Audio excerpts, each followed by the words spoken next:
What's up guys, it's Tommy here and welcome to the Liverpool-Bournemouth preview and prediction analysis video. Let me know what will be the result, predicted the score, can Mohamed Salah keep his goal scoring run going?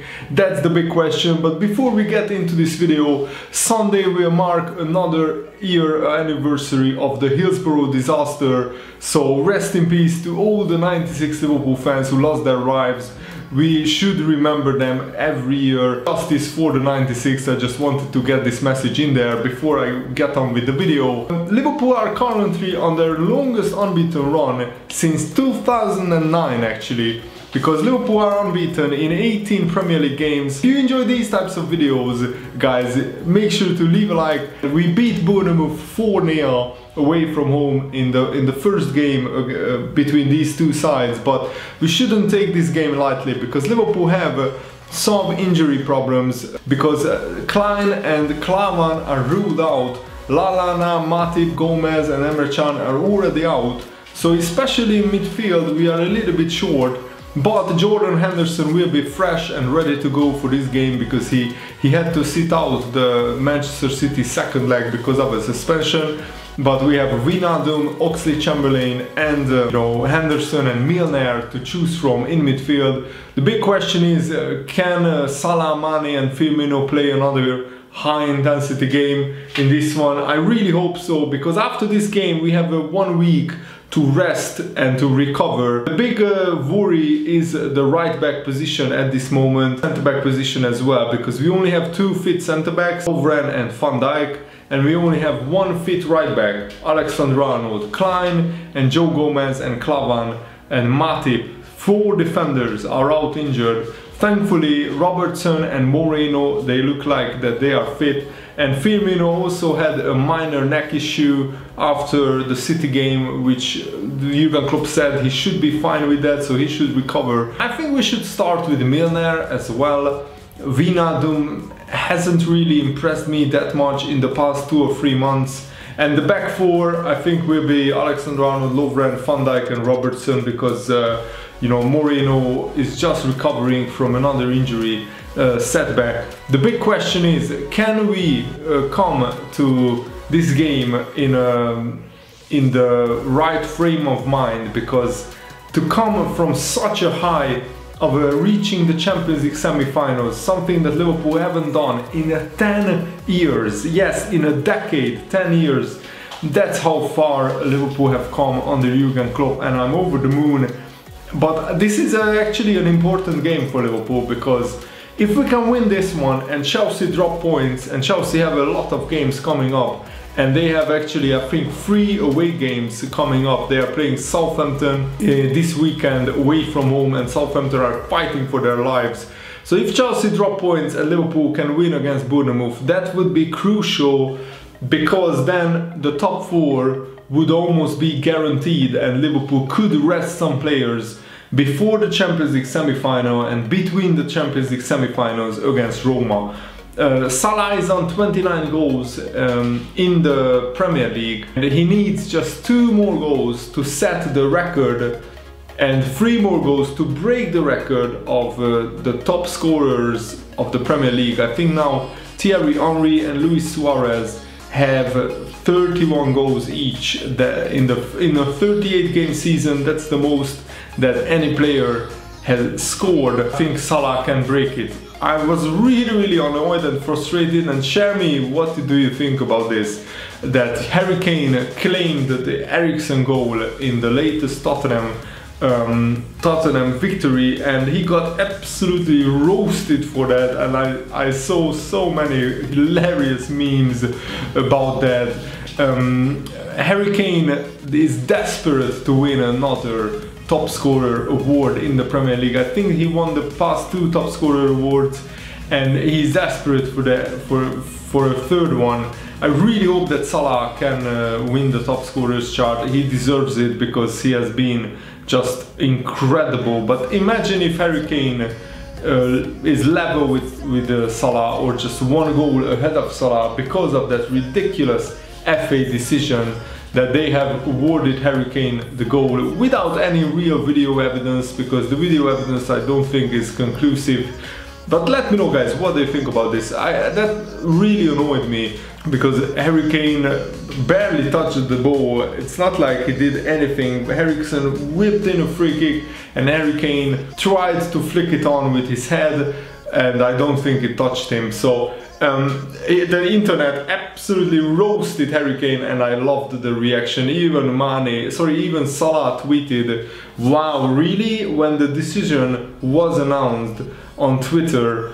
And also Alexander-Arnold and Van Dijk replied to Salah's tweet, which is also hilarious. Liverpool cannot rest players in this game, and shouldn't rest players in this game, the Liverpool-Bournemouth game, because we have 1 week to prepare for the West Brom game. We play West Brom away from home before Roma, the first leg, and then between the first and second leg of the semi-finals we are playing Stoke at home, and I think that is another game where Liverpool probably will rest some players just to be 100% fresh. And I think that's a big advantage for Liverpool, that we have the top 4 almost wrapped up. I think we need 8 more points to wrap up the top 4 or something like that. Liverpool have a 5 games left, and if we don't lose 2 of them or 3 of them, then we are almost guaranteed top 4. But that requires Chelsea to win all their games, and Chelsea have been in terrible form.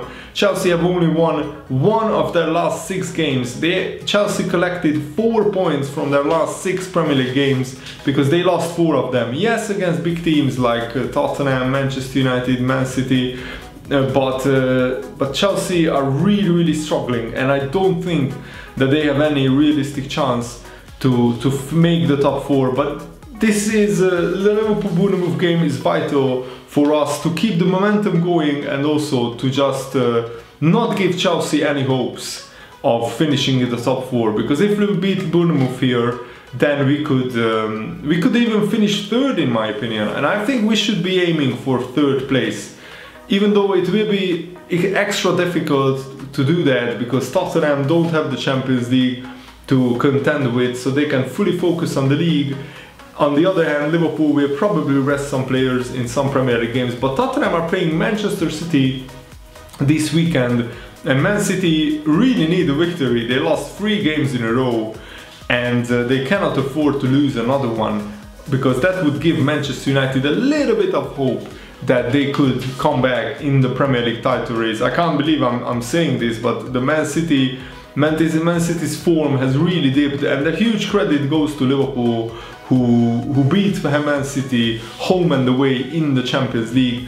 So it is going to be a very interesting last few weeks in the Premier League. So I think Man City will go all out against Tottenham and try to claim a victory, and that would be good for Liverpool, because Man City really need to win. And if Tottenham lose and we win the game against Bournemouth today, then Liverpool could become the 3rd place team in the Premier League. But as I said, it will be really difficult to finish 3rd, because Tottenham don't have the Champions League, so they will probably play their strongest 11 in all the games remaining.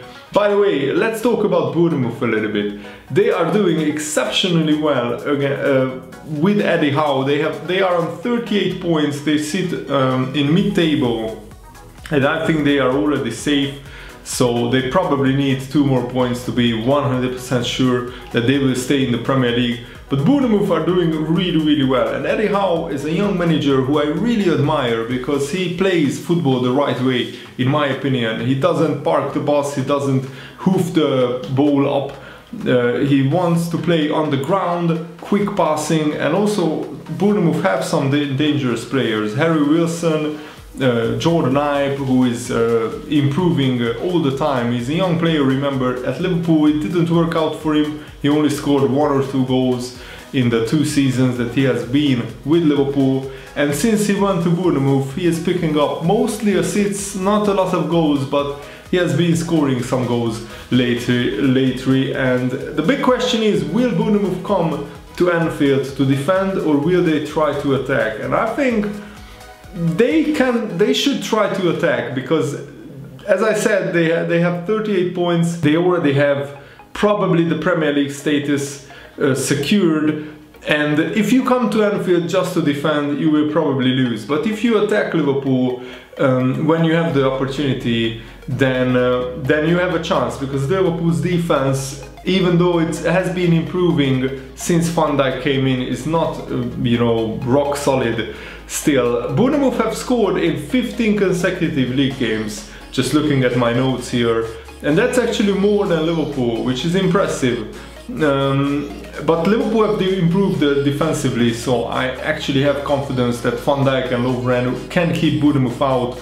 The big question is how much energy we'll have left in the tank for Liverpool.